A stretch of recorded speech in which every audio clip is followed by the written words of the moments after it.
Welcome back to Dronacharya IAS YouTube channel. I'm Dr. Daman Benipal and you're watching Daily Editorial Analysis. Well, आज इस video lecture में हम Ramon Magsaysay award को discuss करने वाले हैं. Now, Ramon Magsaysay award, it is in news. Recently 64th Magsaysay award की announcement की गई जिसमें कि केरला के health minister, former health minister को पिक किया गया था, जिसके बाद से रेमन मैग्सेसे अवार्ड को लेकर काफ़ी न्यूज़ हमारे पेपर्स में रही हैं. तो सबसे पहले तो हम जानेंगे the entire context of it. Ramon Magsaysay award news में क्यों आया है, क्या इसके लेकर क्या इशू चल रहा है, वो हम डिस्कस करेंगे. व्हाट इज़ दिस अवार्ड, ये अवार्ड क्यों दिया जाता है, इसकी हिस्ट्री क्या है, who is Raymond Magsaysay, who was Raymond Magsaysay rather, we'll discuss that also. And then there is a link between communism and Magsaysay. थोड़ा सा historical point यहाँ पे आता है, उसे भी हम यहाँ पे cover करेंगे. And then we'll see some of the and winners, Indian winners of Magsaysay Award, जो prominent Indian winners हैं, personalities हैं, उनको हम यहाँ पे देखेंगे. कौन कौन सी categories use की जाती हैं, क्या parameters हैं, all of that we are going to cover in this video. So let's begin with it. Now, starting with the context of the Raymond Magsaysay Award, तो recently 64th Magsaysay Award के लिए केरला के former health minister के शैलजा को pick किया गया. So the Raymond Magsaysay Award Foundation, they picked up Kerala's former health minister for giving this award. 64th Magsaysay Award के इनको पिक किया गया. However, he turned out this award. He turned down this award. कुछ grounds उन्होंने कहे, जिन grounds के basis पे केरला के फॉर्मर हेल्थ मिनिस्टर के शैलजा ने रेमन मैग्सेसे अवार्ड लेने से इनकार कर दिया. पहला ग्राउंड जो उन्होंने स्टेट किया है वो ये है कि Ramon Magsaysay as an individual, he was an oppressor of communist. Ramon Magsaysay is a president of, he was the president of Philippines as the 7th president of Philippines, and some actions done during his time were known to be oppressive to the communist. एक reason तो उन्होंने ये दिया. दूसरा ये, अब केरला के former health minister को रेमन मैग्सेसे अवार्ड क्यों दिया जा रहा था? Because of his contribution towards कोविड-19. जिस तरह केरला ने कोविड-19 के साथ फाइट किया है, जो मेजर्स वहाँ पे अपनाए गए थे, जिस एफिशिएंसी के साथ वो किया गया था, तो उसे सम्मानित करने के लिए, उसे रिकग्नाइज करने के लिए केरला के फॉर्मर हेल्थ मिनिस्टर के शैलजा को ये अवार्ड दिया जाना था. बट ही सेड कि जो कोविड-19 के अगेंस्ट जो फाइट केरला में हुई है, this was a collective fight. ये कोई इंडिविजुअल अचीवमेंट नहीं है, ये किसी सिंगल पर्सन की अचीवमेंट नहीं है, ये एक कलेक्टिव फाइट थी. तो एक ये किन ग्राउंड्स के बेसिस पे उन्होंने इस अवार्ड को टर्न डाउन किया है. एक तो ये कि Ramon Magsaysay himself was an oppressor of communist and therefore he turned it down. Also, because he was given this award for his contribution towards fight against COVID-19, and he said that this fight was collective and this is no single person's achievement. Generally as well, political leaders are not considered for Magsaysay Award. ठीक है जी, ये वो context है, ये वो issue है जिसके चलते रेमन मैग्सेसे अवार्ड न्यूज़ में था. Let's know some more about the Raymond Magsaysay Award. 1958 में रेमन मैग्सेसे अवार्ड को लॉन्च किया गया था. जिस तरह ग्लोबल लेवल पे हमारे पास नोबेल प्राइज़ आता है, एशिया में उसके इक्विवेलेंट लेवल पे हमारे पास रेमन मैग्सेसे अवार्ड है. इसलिए बहुत बार इसे एशियाज़ नोबेल प्राइज़ भी बोल दिया जाता है, क्योंकि it is equivalent to that in Asia. Now, this award is given to individuals and organizations in Asia, those who are working as a selfless service to the society. Various fields में, अलग अलग fields में ऐसे individuals, ऐसे organizations जो कि selflessly service दे रहे हैं, especially in Asia, they are considered, they are given the award here. ये जो award है This was set up by the trustees of Rockefeller Brothers Fund and Philippine government. इस award को setup ही इसलिए किया गया बिकॉज दिस सेड दैट कि जो मैग्सेसे की जो लेगेसी है, the legacy of service to the people and good governance along with this pragmatic idealism, इस मैग्सेसे की लेगेसी को आगे बढ़ाते हुए ये अवार्ड्स दिए जा रहे हैं. Every year 31st August is the birth anniversary of Magsaysay and इसीलिए हर साल 31 अगस्त को रेमंड मैग्सेसे अवार्ड दिया जाता है. अवार्डीज़ को एक सर्टिफिकेट दिया जाता है, साथ में एक मेडल होता है और मेडल में रेमंड मैग्सेसे की इमेज होती है, जैसे कि आप यहाँ पे देख सकते हैं. So there is this image of Raymond Magsaysay. Now coming down to the next question, that who was Raymond Magsaysay?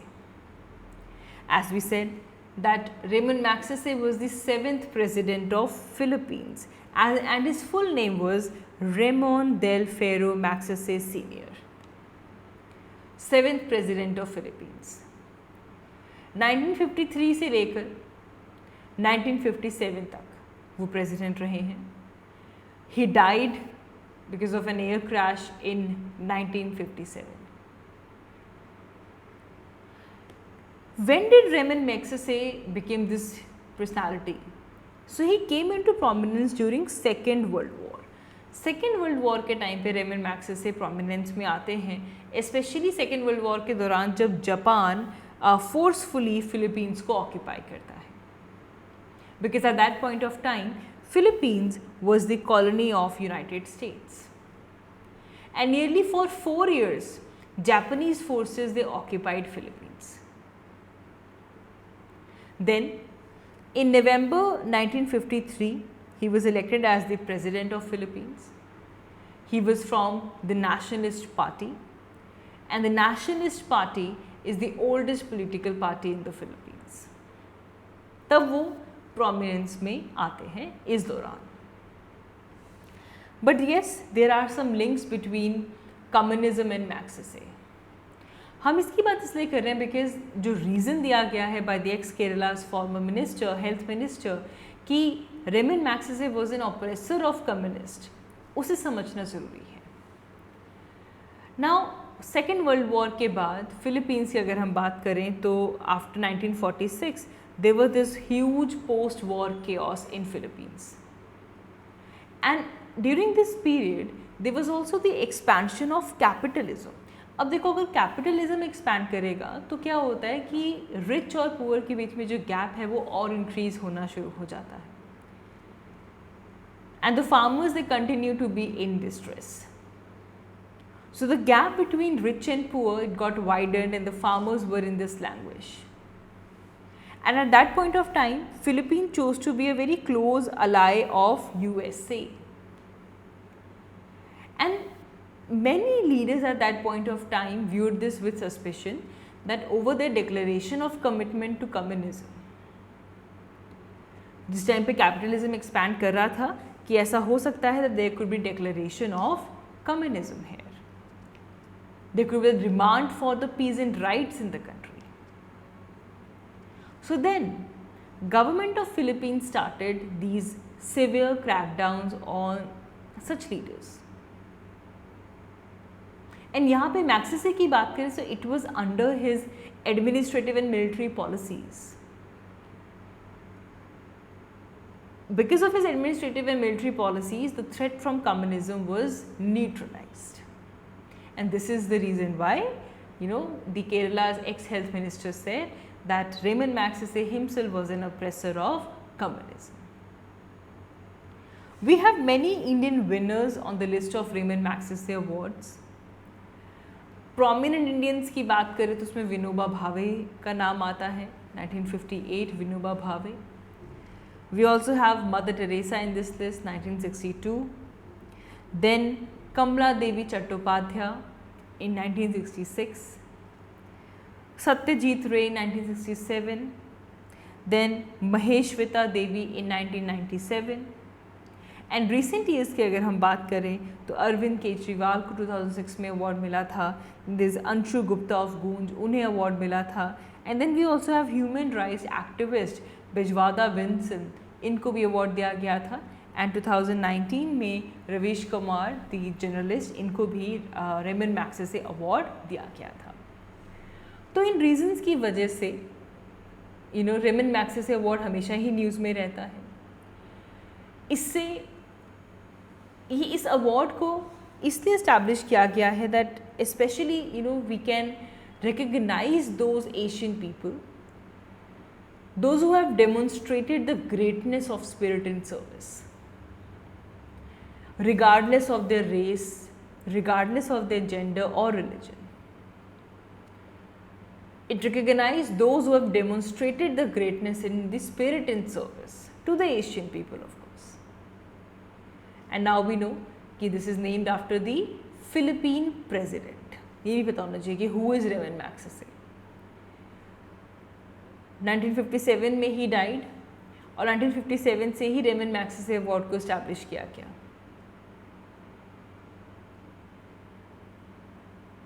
इसे एशिया का नोबेल प्राइज़ भी कहते जाता है।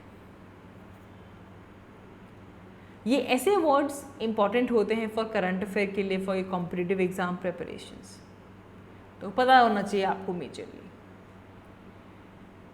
सो in 1957 the former Philippine president Ramon Magsaysay was honoured for his example of integrity and idealism in the democratic country. And उसके बाद जैसे हमने कहा कि रॉकफेलर ब्रदर्स ट्रस्टीज जो थे उन्होंने फिलिपीन गवर्नमेंट को असिस्ट किया।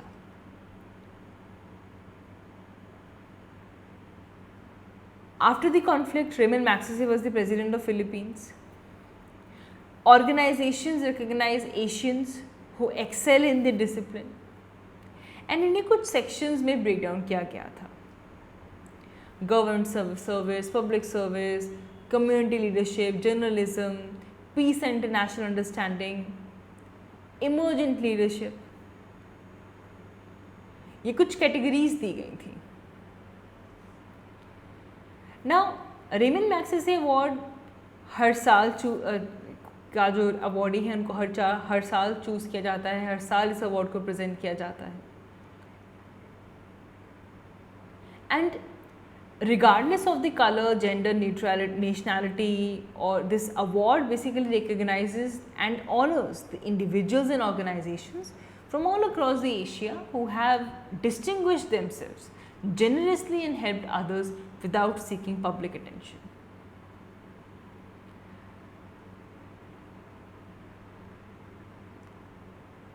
ये जो प्राइज़ है इसकी सेरेमनी जो होती है वो मनीला में होती है, फिलीपींस की कैपिटल में, हर साल 31 अगस्त को।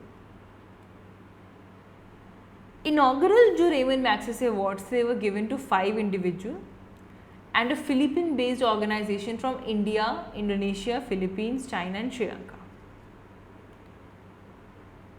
एलिजिबिलिटी क्या है, किसको अवार्ड मिल पाएगा? So anyone who have excelled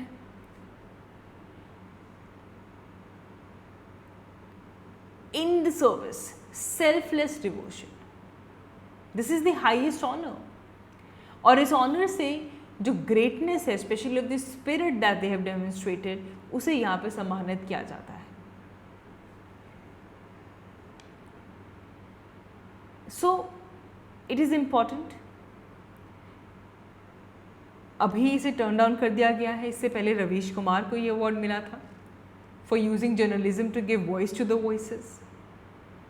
तो थोड़ा सा इसे ध्यान में रखेंगे, इस तरह के क्वेश्चंस अक्सर पेपर में पूछ लिए जाते हैं, right? So that is all for this video. आज की इस वीडियो के लिए इतना ही। Thank you so much for watching. I will see you all in my next one. Thank you.